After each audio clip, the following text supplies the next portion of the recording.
வணக்கம். ஜூன் 12ஆம் தேதி இன்னைக்கான 2வது பதிவு. பங்குச்சந்தையில் நடந்த சில விஷயங்களை விரைவாக பார்க்கலாம். முக்கியமான தகவல், நான் செபி ரெஜிஸ்டர்ட் அட்வைசர் கிடையாது. நம்ம சேனல்ல இருந்து எப்போதுமே ஸ்டாக் ரெக்கமெண்டேஷன்ஸ் கிடையாது. யூடியூப் சேனல் மட்டும் இல்லைங்க, மற்ற சோஷியல் மீடியா பிளாட்ஃபார்மான இன்ஸ்டாகிராம், வாட்ஸ்அப், டெலிகிராம்ல இருந்து கூட நாம ஸ்டாக் ரெக்கமெண்டேஷன்ஸ் வழங்குவதில்லை. மேலும் பணத்தை வாங்கிட்டு எந்த சேவையும் வழங்குவது இல்லை. பல போலியான குரூப் இயங்கிட்டு இருக்கு. தயவு செய்து ஜாகிரதையாக இருங்க. இந்த வீடியோவில் காட்டக்கூடிய அனைத்து கம்பெனிகளும் வெறும் இன்ஃபர்மேஷனல் பர்பஸ்க்காக மட்டுமே முதலீடு செய்யுங்கன்னு சொல்கிற வீடியோ கிடையாது. எந்த ஒரு முதலீட்லையும் ரிஸ்க் இருக்கும். ரிஸ்க் புரியாமல் இன்வெஸ்ட் செய்யாதீங்க. ரிஸ்க் புரியலனா தயவு செய்து இன்வெஸ்ட்மெண்ட்டை தவிர்த்துருங்க. நம்ம ருபி டிரைவர் சேனலை ஆதரிக்கிற அனைத்து நல்ல உள்ளங்களுக்கும் நன்றி. சில இண்டிவிஜுவல் ஸ்டாக்ஸ் மற்றும் செய்திகள் விரைவாக பார்க்கலாம்.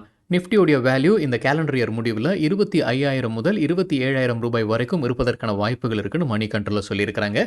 மணி கண்ட்ரோல் ஒரு கருத்து கணிப்பு நடத்தியிருக்கிறாங்க. 29 எக்ஸ்பர்ட்ஸ் இடையே கருத்து கணிப்பு நடத்தியிருக்கிறாங்க. அதில் 55% சொல்லியிருப்பது நிஃப்டியுடைய மதிப்பு 25,000 முதல் 27,000 ரூபாய் வரைக்கும் இருப்பதற்கான வாய்ப்பு இருக்குது இந்த கேலண்டர் இயர் முடிவில். அதாவது நேற்று க்ளோசிங்லேருந்து 7லிருந்து 8% அதிகரிப்பதற்கான வாய்ப்பு இருக்குது. 27,000க்கு மேலே போகுமான்ற கேள்விக்கு 21% ஆட்கள் ஆமாம் போகிறதுக்கான வாய்ப்புகள் இருக்குன்னு சொல்லியிருக்கிறாங்க. 23,000 முதல் 25,000 இடையே இருப்பதற்கான வாய்ப்புகள் இருக்குன்னு 21% சொல்லியிருப்பதாக மணி கண்ட்ரோலில் அப்டேட் கொடுத்துருக்குறாங்க.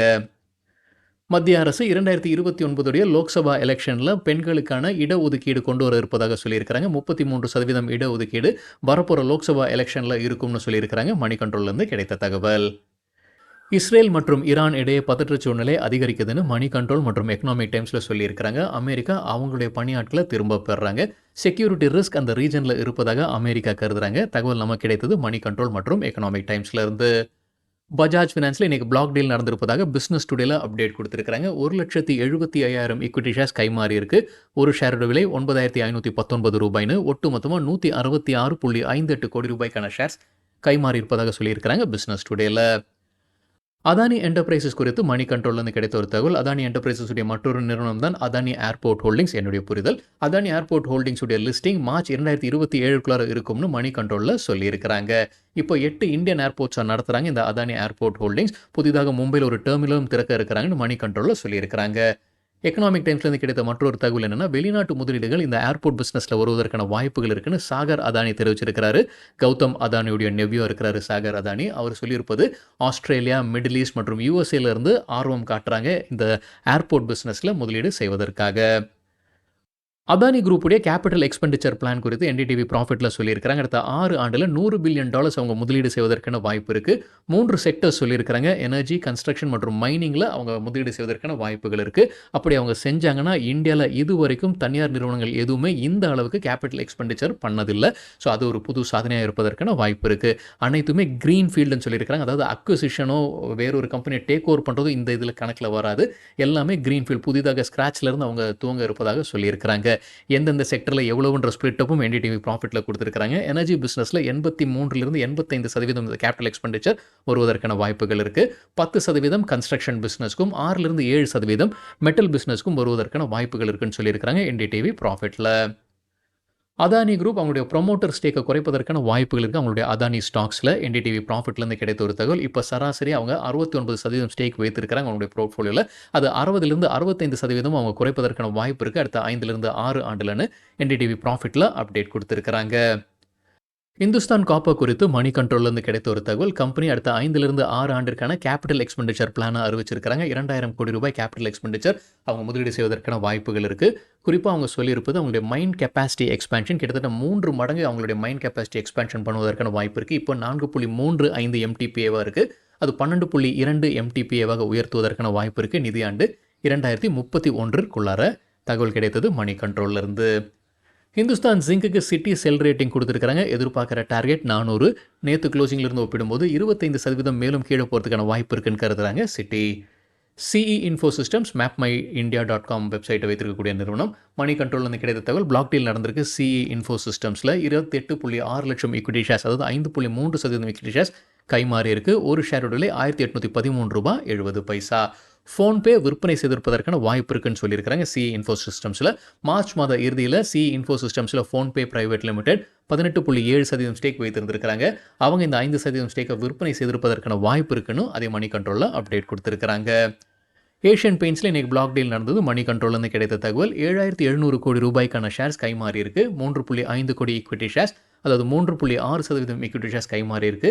சராசரியாக ஒரு ஷேர் விலை 2,201 ரூபான்னு டிரான்சாக்ஷன் நடந்திருப்பதாக மணி கண்ட்ரோலில் அப்டேட் கொடுத்துருக்காங்க. யார் வாங்கியிருக்கிறாங்க, யார் விற்பனை செய்திருக்கிறாங்கன்ற தகவல் இது வரைக்கும் சொல்லலை. சாயங்காலமாக ஸ்டாக் எக்ஸ்சேஞ்சிலேருந்து அந்த டேட்டா கிடைப்பதற்கான வாய்ப்பு இருக்குது. டேன்லா பிளாட்ஃபார்ம்ஸ் குறித்து காலையில் வீடியோவில் நம்ம செய்தி பார்த்துருந்தோங்க. ஜூன் 16ஆம் தேதி பைபேக் குறித்து முடிவெடுக்க இருக்கிறாங்கன்னு. அதோடைய ரியாக்ஷனாக இன்றைக்கி இன்ட்ராடேல 13% அதிகரித்தது டேன்லா பிளாட்ஃபார்ம்ஸ்.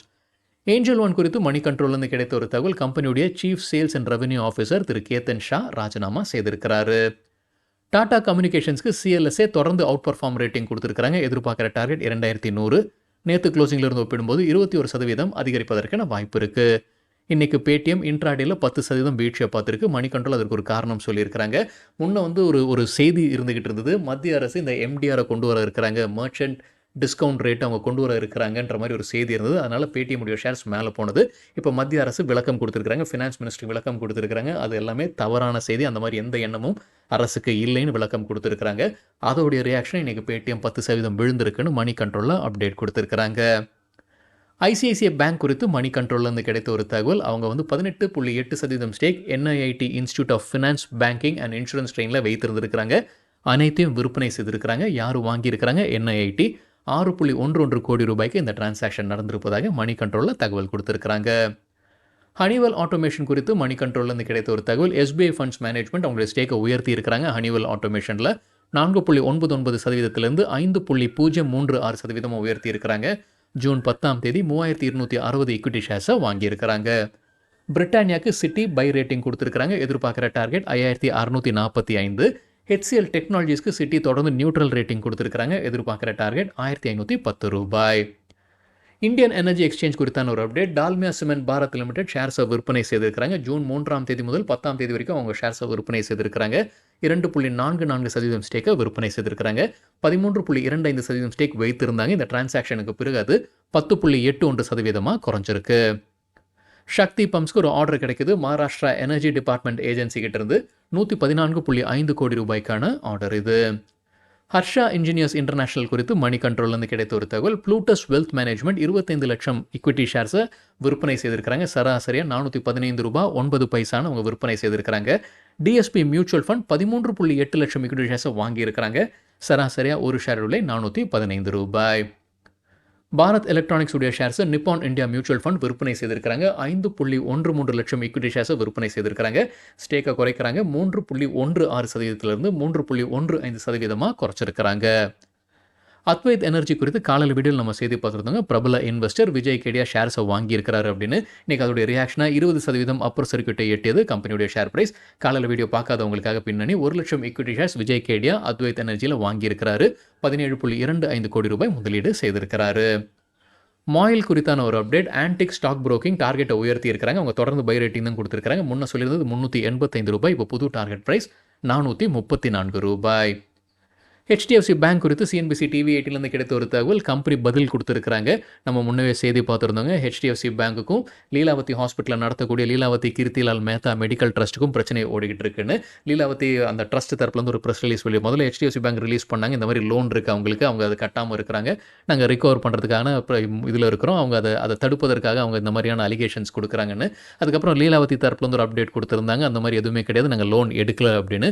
இப்போ ஹெச்டிஎஃப்சி பேங்க் தரப்புலேருந்து மறுபடியும் கொடுத்துருக்காங்க. அவங்க சொல்கிறது முழுமையாக போய் இப்போ நாங்கள் சட்ட ரீதியாக நடவடிக்கையில் இறங்கி இருக்கிறோன்னு ஹெச்டிஎஃப்சி பேங்க் தரப்புலேருந்து அப்டேட் கொடுத்துருக்காங்க. தகவல் நமக்கு கிடைத்தது சிஎன்பிசி டிவி 18லேருந்து. இட்டர்னல் ஜொமேட்டோ குறித்து மணி கண்ட்ரோல்லேருந்து கிடைத்த ஒரு தகவல், மார்ஷல் வேஸ் இன்வெஸ்ட்மெண்ட் ஸ்ட்ராட்டஜி ஷேர்ஸை விற்பனை செய்திருக்கிறாங்க. சொசைட்டி ஜெனரல் வாங்கியிருக்கிறாங்க. 60.9 லட்சம் ஈக்விட்டி ஷேர்ஸை வாங்கியிருக்கிறாங்க. இதே போன்ற டிரான்சாக்ஷன் நிறைய நடந்திருக்குங்க. அதாவது மார்ஷல் வேஸ் இன்வெஸ்ட்மெண்ட் ஸ்ட்ராட்டஜிஸ் விற்பனை செய்து சொசைட்டி ஜெனரல் அந்த ஷேர்ஸை வாங்கியிருக்கிறது. அந்த பட்டியலை பார்த்துடலாம். ஐசிஐசிஐ பேங்க்லையும் இது நடந்திருக்கு. சொசைட்டி ஜெனரல் வாங்கியிருக்கிறாங்க. மார்ஷல் வேஸ் இன்வெஸ்ட்மெண்ட் ஸ்ட்ராட்டஜிஸ் விற்பனை செய்திருக்கிறாங்க.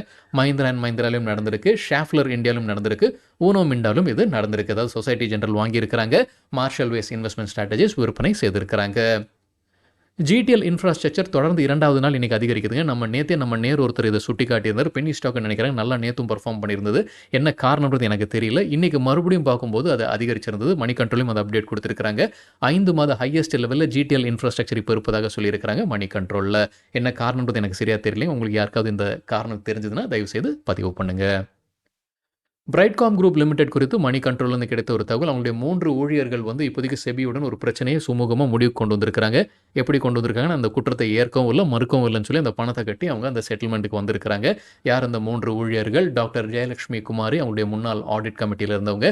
அதேபோல கே. அனுஷா மற்றும் வி. ஸ்ரீலட்சுமி அவங்களுடைய முன்னாள் கம்ப்ளைண்ட்ஸ் ஆஃபீஸரா இருந்திருக்கிறாங்க. ஸோ 2 பேர் ₹12,00,000 கட்டியிருக்கிறாங்க. ஒருத்தர் ₹10,00,000 கட்டியிருக்கிறாங்க.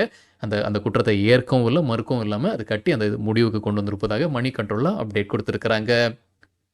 க்ரோ மியூச்சுவல் ஃபண்ட் அவங்களுடைய புது ஃபண்ட அறிமுகம் செய்திருக்கிறாங்க. ETF Nifty India internet index follow பண்ணி சிஎன்பிசி டிவி 8லேருந்து கிடைத்தது. இந்த ஃபண்ட் ஜூன் 13ஆம் தேதி ஓப்பன் ஆகுது. ஜூன் 27ஆம் தேதி முடிவடையுது. இது பிரைமரி அது பேர்லயே இருக்கு இன்டர்நெட் இண்டெக்ஸ்ன்றது. ஸோ ஆன்லைன் கம்பெனிஸ் தான் அவங்க ஃபோக்கஸ் பண்றாங்க முதலீடுக்கு. அவங்க சொல்லியிருக்கக்கூடிய பிசினஸ் எல்லாமே e-commerce, fintech, digital payments, stock broking, online travel மற்றும் இன்டர்நெட் மீடியால இருக்கக்கூடிய கம்பெனிஸ்ல முதலீடு செய்ய இருக்கிறாங்க. இதனுடைய பெஞ்ச்மார்க் என்ன இண்டெக்ஸை பெஞ்ச்மார்க்கா வச்சிருக்காங்கன்னா நிஃப்டி இந்தியா இன்டர்நெட் இண்டெக்ஸ். இப்போதைக்கு இந்த இண்டெக்ஸ் 21 லிஸ்டட் கம்பெனிஸ்ல அவங்க முதலீடு செய்றாங்க அல்லது ஃபோக்கஸ் பண்ணிக்கிட்டு இருக்காங்க. இந்த ஃபண்ட்ல மினிமம் இன்வெஸ்ட்மெண்ட் ₹500 எக்ஸிட் லோட் கிடையாதுன்னு சிஎன்பிசி டிவி 18லேருந்து கிடைத்த தகவல். எலைட்கான் இன்டர்நேஷனல் குறித்து மின் பத்திரிகையிலிருந்து கிடைத்த ஒரு தகவல். இது ஒரு பென்னி ஸ்டாக்கா இருந்தது. இப்போ பென்னி ஸ்டாக் கிடையாது. ஒரு பெரிய அளவுக்கு அதிகரிச்சிருக்கு. 5100% 52 வாரத்துல ஒரு வருடத்துல அதிகரிச்சிருக்குன்னு சொல்லியிருக்கிறாங்க மின் பத்திரிகையில. அதாவது ஒரு ஆண்டிற்கு முன்னாடி ₹11 இருந்தது ஷேர் பிரைஸ். இப்போ ₹550 இருக்கு. என்ன காரணத்தால வளர்ந்ததுன்றது தெரியலைங்க. அது சொல்லல அவங்க. வெறும் இது ஒரு ஒரு ஒரு அப்டேட்டா குடுத்திருக்கிறாங்க. மற்றொரு அப்டேட் இந்த கம்பெனி குறித்து என்ன சொல்லியிருக்கிறாங்கன்னா, புரமோட்டர் விபின் சர்மா 9,00,000 ஈக்விட்டி ஷேர்ஸை விற்பனை செய்து ₹50 கோடி ஃபண்ட் ரைசிங் நடத்தியிருந்திருக்கிறாரு. அந்த ₹50 கோடி மறுபடியும் கம்பெனியிலே அவர் முதலீடு செய்திருக்கிறார்னு மின் பத்திரிகையில அப்டேட் குடுத்திருக்கிறாங்க. ஆனா, ஒரு வருஷத்துக்கு முன்னாடி ₹11 இருந்த ஷேர் இப்போ ₹550 5100% அதிகரிச்சிருக்கு. இது ஒரு சக்சஸ் ஸ்டோரின்னு காட்டியிருக்கிறாங்க மின் பத்திரிகையில. சரிங்க, இதுதான் சில விஷயங்கள் என்னுடைய பார்வைக்கு எட்டியது. நன்றி, வணக்கம்.